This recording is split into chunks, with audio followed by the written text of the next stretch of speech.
Por que que... Ué, Deus não dobrou tudo? Por que que não dobrou os outros filhos de Jó para 20? Porque os filhos de Jó que morreram continuam sendo filhos de Jó.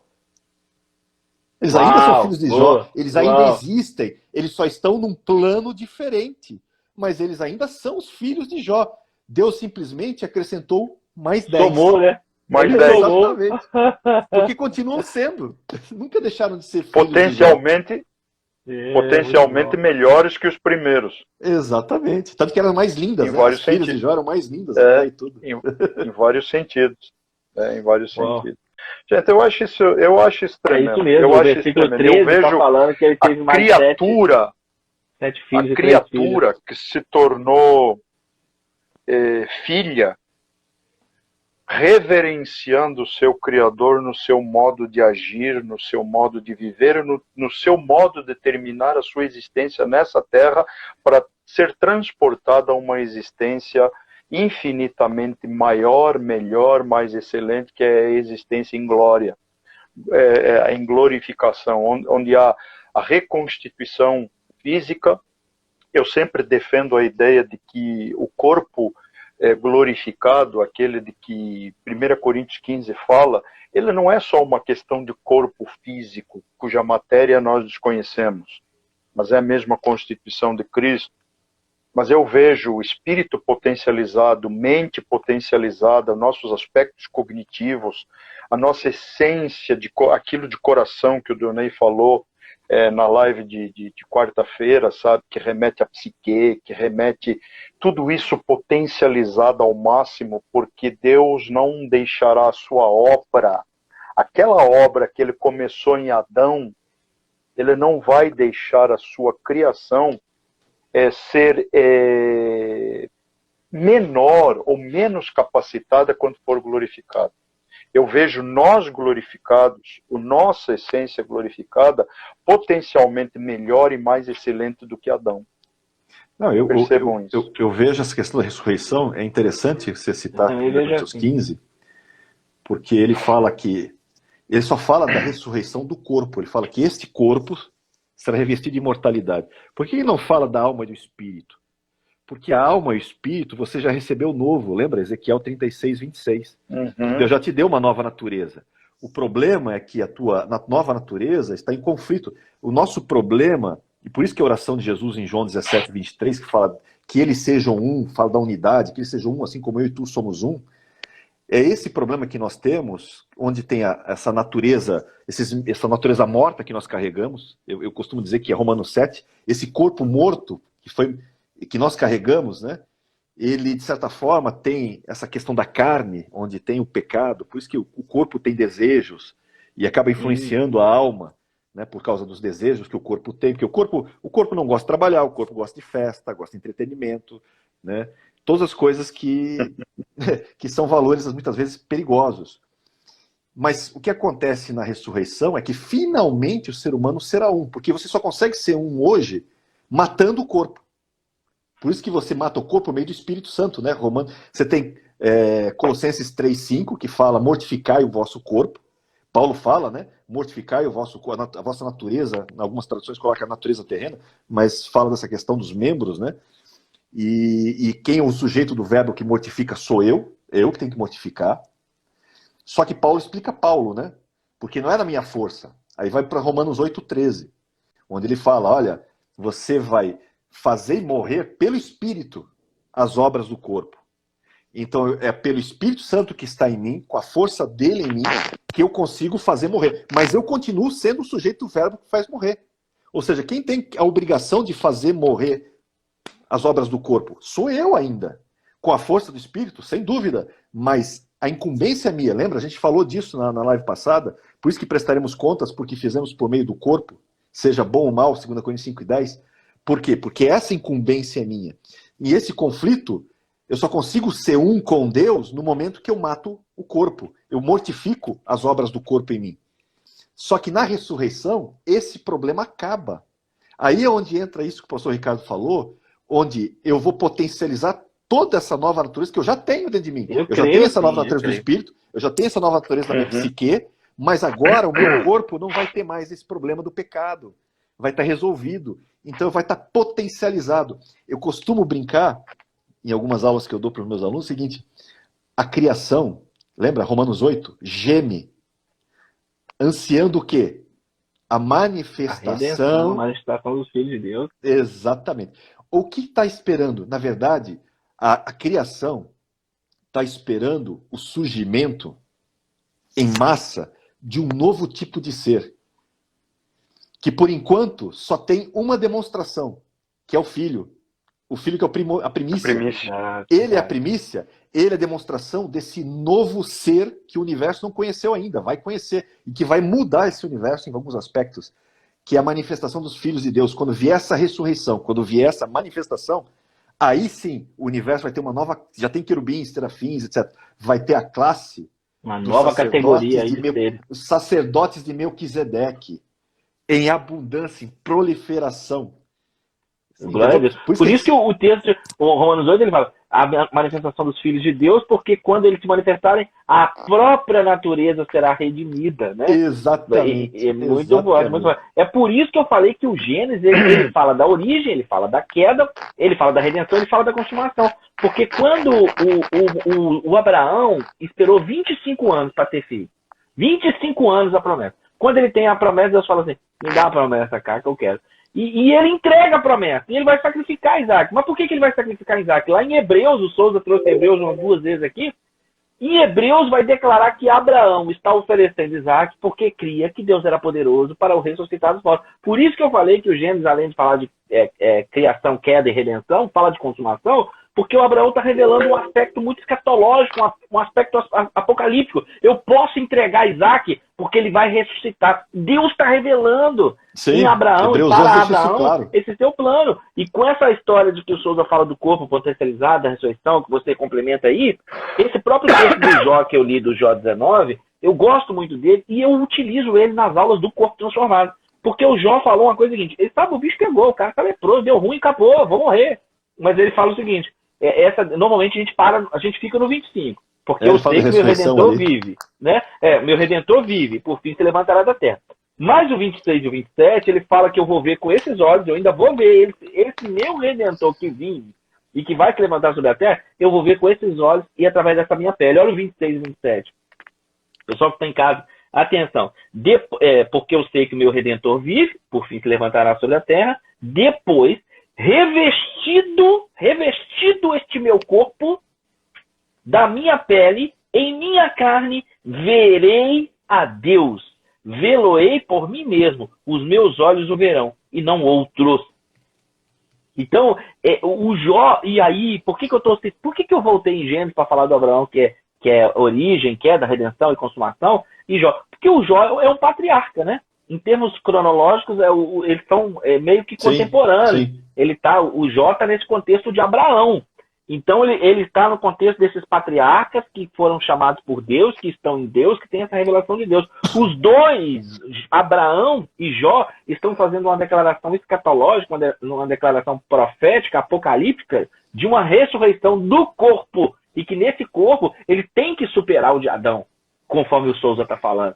Por que ele tem que superar? Porque esse corpo aqui vai ver Deus, vai interagir com Deus da pele, vai ver Deus com os olhos, né? Ainda que, claro, a pessoa de Deus se pode ver no Cristo manifesto, mas manda lá.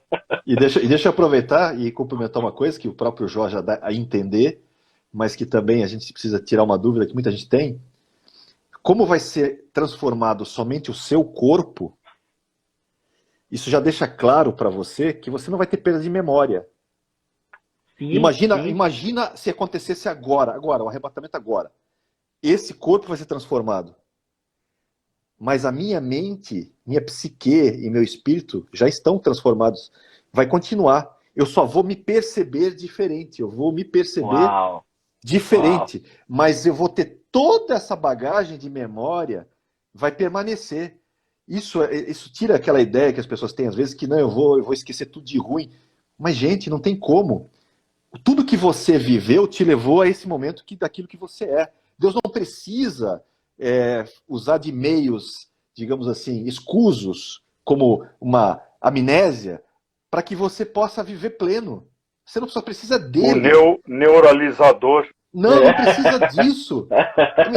Imagina coisa. Olha, isso é tão absurdo. Imagina coisa absurda. Você está na Nova Jerusalém, por exemplo, adorando ao Senhor, né? Aí chega do lado teu amigo e diz assim: por que a gente está adorando ele? Ah, eu não sei. Ele diz que ele salvou a gente, ele fez um negócio legal, mas não me lembro. Eu não consigo lembrar do que ele me salvou. Ele disse que negócio ruim que a gente viveu, mas não consigo me lembrar. Mas a gente tem que adorar ele. É ridículo, gente. É ridículo. Deus se não tivesse essa memória, se houvesse, como o Souza disse, o aparelhinho aí do MIB, Homens de Preto, o neuralizador, olha pra cá que vocês vão apagar a memória. Se houvesse isso aí, não teria necessidade de Tribunal de Cristo e de galardão, porque Tribunal Bima e galardão é para recompensar de algo que tem que ter memória. Né? Exato. E além do mais, e o que aquelas almas estão clamando lá embaixo do altar? Estão fazendo? Estão lembrando do quê? O rico está lembrando do quê lá no Hades? Exato, né? exato. Ele sabia bem quem era o Lázaro e quem era Abraão. E eles outra não perderam coisa, a identidade. Além Mas eu acredito numa coisa, gente. Na potência, mesmo na nossa psique, que hoje já foi lavada e renovada pelo Espírito, ela será potencializada ao extremo a um nível de inteligência adâmico, antes do pecado. Sem dúvida. Eu creio. Esse eu creio que até uma que espécie de superação. Eu creio que até uma espécie de superação ao Adão. Eu creio. Sabe por quê? Esse Adão deixando de comer a árvore, seu corpo pereceu e essa coisa toda. Esse corpo ressurreto, incorruptível de Paulo, aos Coríntios 15, depois dele foi tragada a morte pela vitória. Onde está o... Não tem mais. Então não tem uma possibilidade de uma queda como um Adão. Então ele é superior ao de Adão. E uma coisa que eu ia dizer ali, que nesse texto declarativo de Jó, que fala de ressurreição, do o meu Salvador que se levantará da terra, ele conclui com a questão de memória. Também entendo dessa forma. E ele conclui com a questão de memória. Olha o 27. Vê-lo-ei a mim mesmo, os meus olhos o verão, e não outros, de saudade me desfalece o coração dentro de mim. É verdade. Então eu tô com memória, eu tô ligado, eu sei qual é, eu vou saber. Tinha que ter lembrança. Tinha que ter lembrança, exatamente. Gente, que live, meus amigos. Que live, glória a Deus. É bem isso. Que momento oportuno. Muito bom. É o seguinte. Manos, velhos. Estamos chegando a 1 hora e 54 minutos de live. 1 hora e 55 minutos de live. Eu tenho um compromisso na sequência, então eu vou. Mas aqui nós temos assunto para fazer vigília. Eu estou vendo aqui, quando o Souza falou do MIB, falou do neuralizador lá do Homem de Preto, eu estou vendo aqui, tá dando para ver mais ou menos. O Dionei tá com a camisa aí do Super-Homem, não é isso mesmo? Tô. Eu vi que você tem umas coisas aí de filme, de coisa. Eu gosto demais de pregar a partir de filmes também. Eu li uns 10 anos atrás Cinema e Fé Cristã. Eu falo com o Souza sempre que tem a oportunidade de negócio de filme. Porque, por exemplo, ainda falando nesse aspecto do criacionismo, da criação e evolucionismo, o Adão, gente, ele carregava todas as capacidades genéticas de todos os humanos dentro dele. E aí, o que isso tem a ver com o filme? É porque quando você está com a camisa do Super-Homem, eu me lembrei do filme O Homem de Aço, que é essa versão com esse ator agora, que eu achei até que foi a melhor realmente. No Homem de Aço 1, Souza, vê se você lembra disso, vê se você lembra, Dionei. Ele carrega General Zod chega com os seus soldados e eles estão querendo o Córtex, a coisa toda, onde estão todos os habitantes de Krypton, toda a carga genética dos habitantes de Krypton. Onde se escondeu? Está na nave, não está na nave?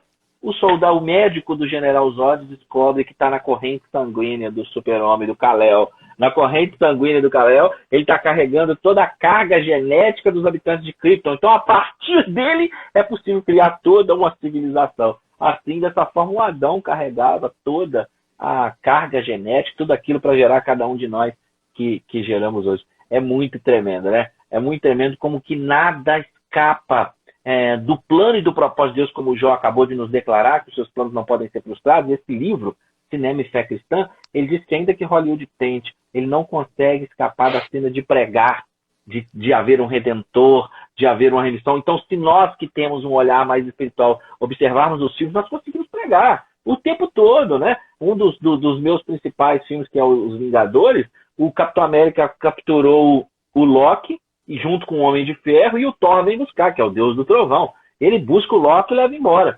E o capitão tá perdido, não sabe nada.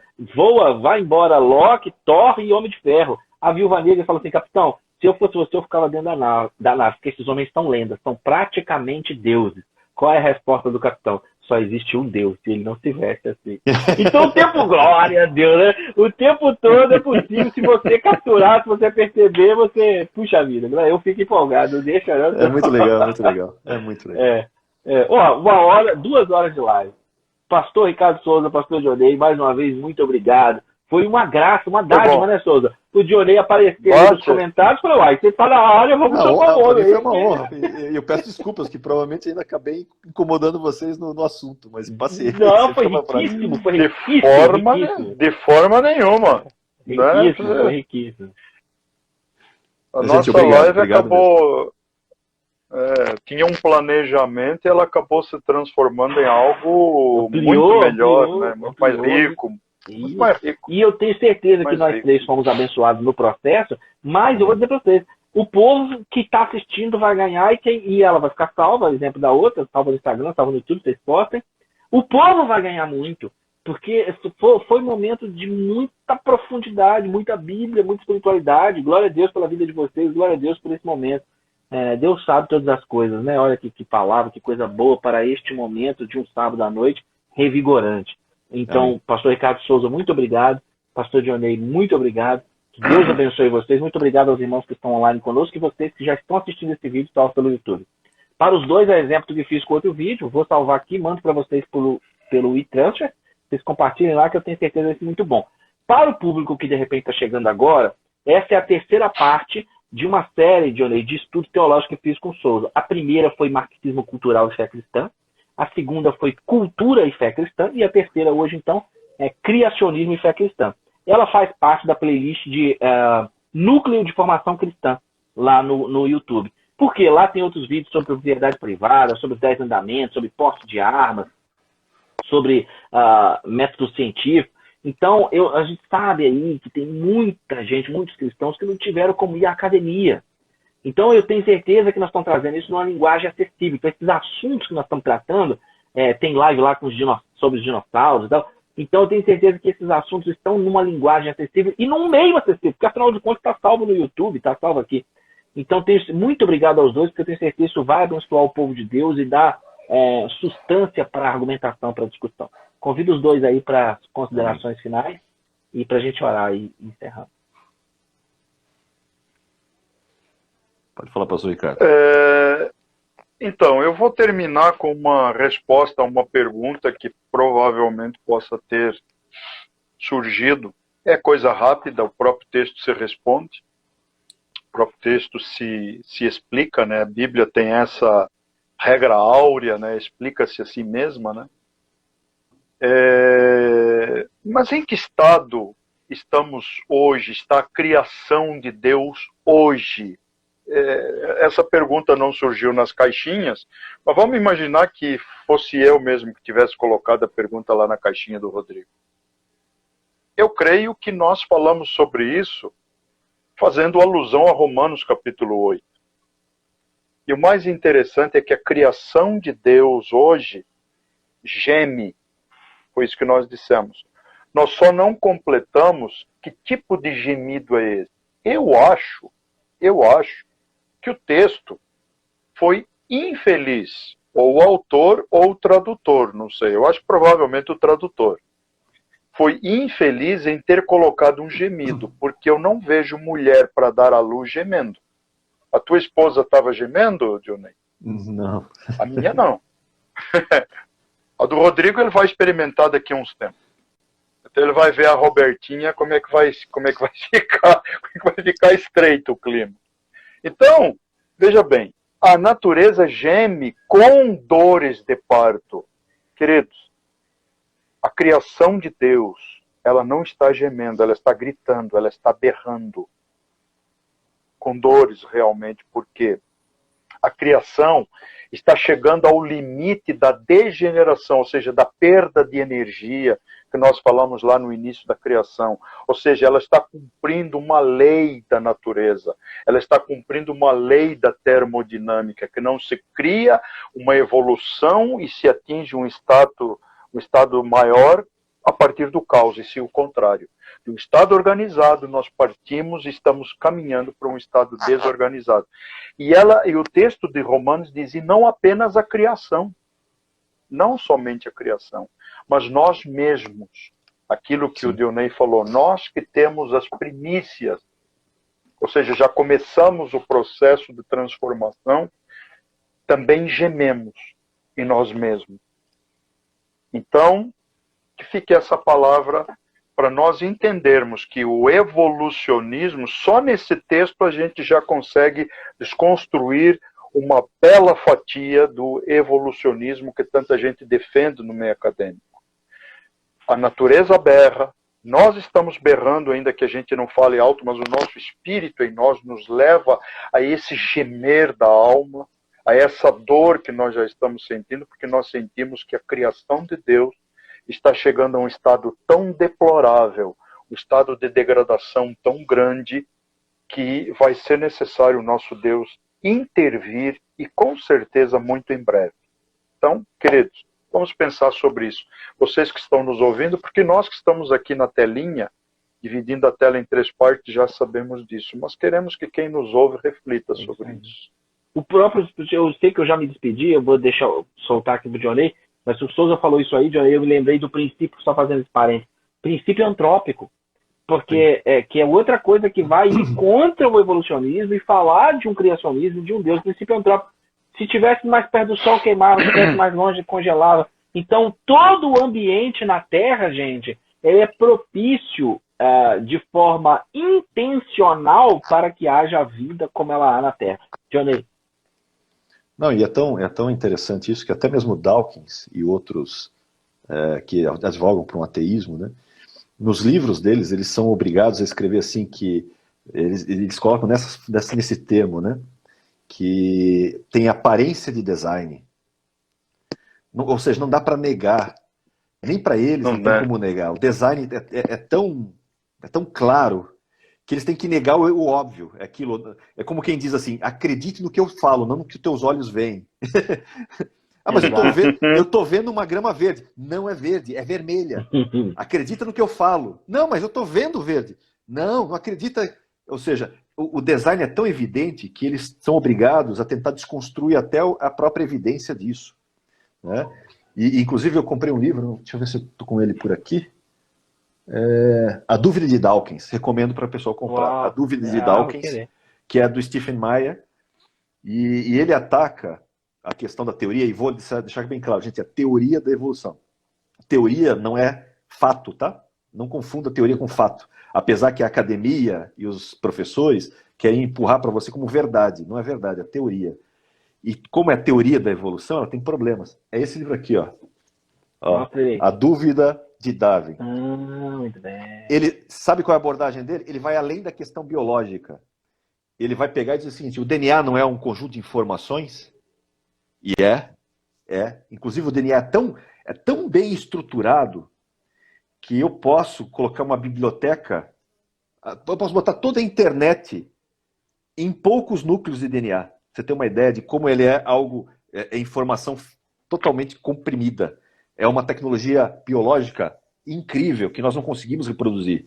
Nós não temos nem noção, nós estamos só engatinhando no conhecimento do DNA.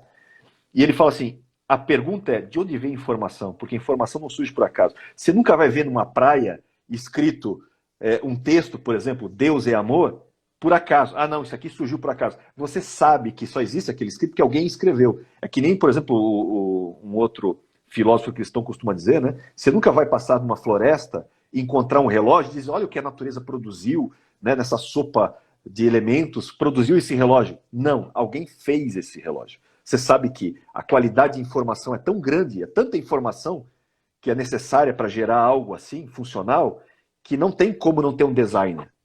Então a própria criação, por isso que Romanos 1 deixa claro, né? A própria criação é visível. Ela mesmo denuncia que existe um Criador. Não é à toa que Atos 17, depois que Paulo dá esse discurso todo, e ele fala que Deus fez todos os homens de um só, de um único casal, né? A partir de um só, e que construiu a natureza de tal maneira para que os homens, mesmo tateando, o pudessem encontrar. Ou seja, a natureza revela Deus. Onde você olha, tem Deus. E não precisa ir muito longe, basta você ir no espelho, gente.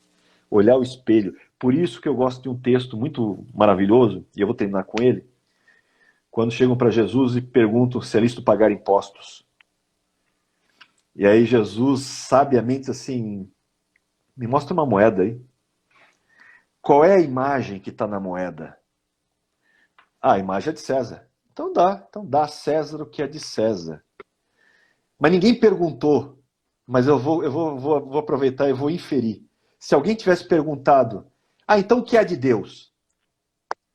Eu tenho certeza que Jesus responderia, qual é a imagem que está em você? Se o dinheiro é para César, porque a imagem dele está em César, o que você tem que dar não é dinheiro, não. Deus não quer o teu dinheiro, Deus quer todo você. Não é só a questão financeira que está tratada ali, é a questão da imagem que foi dada lá desde Adão. É a imagem que ele quer de volta. A imagem de Deus em você, é isso que ele quer. Ele quer o todo você, toda essa imagem dele em você. Então, fica essa minha elucidação final. Desculpa aí. Então já ora pela gente aí. Ora pelo Souza, ora pra mim aí. Ora para Deus abençoar o nosso povo. Deixa eu só falar uma coisinha rapidinha, fazendo coro, daí já deixa poder orar. Eu gostaria muito, mas eu gostaria assim muito, de coração, que alguém se levantasse realmente e fizesse uma obra, a exemplo dessa, do Darwin, que você colocou agora, fizesse uma obra com os últimos tempos da vida do Darwin. Para ver... mas isso não é interesse da academia, isso não é interesse de Oxford, isso não é interesse de ninguém. Sabe? Interesse ao ponto... Eu me lembro bem, eu estava tentando até resgatar aqui, mas não achei, mas eu me lembro bem que quem fala sobre isso eu não quero me estender, Orlando Boyer. Sim. Orlando Boyer faz uma citação acerca de um tempo do Darwin, onde ele já havia desconstruído praticamente tudo aquilo que desde jovem ele havia construído e que virou crença para muitos. E o Darwin recebe a visita de uma senhora que era crente, muito crente. E ele convida essa senhora, ele convida ela para falar para seus amigos, para a sua casa. Ele não se inclui nisso, mas ele diz, eu estarei ouvindo. Mas ele diz, fale a esse meu povo sobre a salvação em Jesus Cristo. E aí ele pergunta, por acaso existe alguma coisa melhor do que isso? E eu termino com essa pergunta. O Darwin falou, não é o Ricardão. Por favor, gente. Mas onde que está isso escrito, pastor? Vai ler Orlando Boyer. Procura as obras de Orlando Boyer, principalmente a biografia dele. É muito interessante. Dionei, desculpa ter cortado o teu início de oração. Amém. Vamos lá, gente. Pai, te agradecemos, Senhor, por essa oportunidade de falar da tua palavra. Não tem coisa melhor, Senhor. Não tem coisa melhor. Ainda mais num sábado, Senhor, como esse. Queremos te engrandecer, te louvar por tudo que tens feito, nos proporcionado, por essa criação belíssima, Senhor, que evidencia cada vez mais, Senhor, a tua grandeza. Quanto mais aprendemos ciência, quanto mais, Senhor, entendemos a ciência, mais próximo de ti chegamos, Senhor, porque quanto mais ciência, mais vemos Deus. Quanto menos ciência ou ciência ruim, mais vemos, Senhor, essa loucura que atinge o mundo, Pai. E então blinda os teus servos, blinda, Senhor, as pessoas que estão ouvindo, das mentiras, dessas falácias, Senhor, desses sofismas todos. Que eles vejam a verdade, Senhor, que só Tu é a verdade, não há outro caminho, não há outro jeito, não tem outro caminho, Senhor, melhor do que este.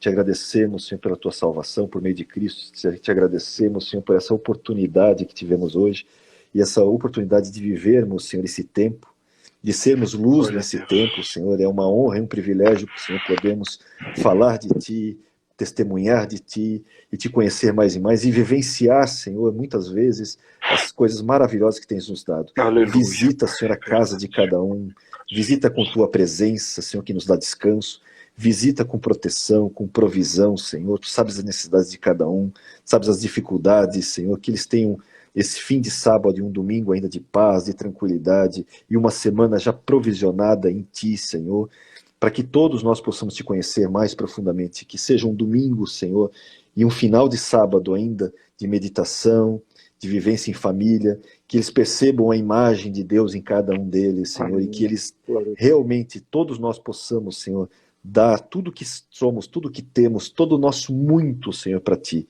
para a honra e glória do Teu nome. Assim te pedimos e te agradecemos, em nome de Jesus. Amém, amém, amém. E amém. Amém. Amém. Beijo no coração de vocês. Deus abençoe. Até logo mais, pessoal. Tchau, tchau. Fica com Deus. Tchau, tchau.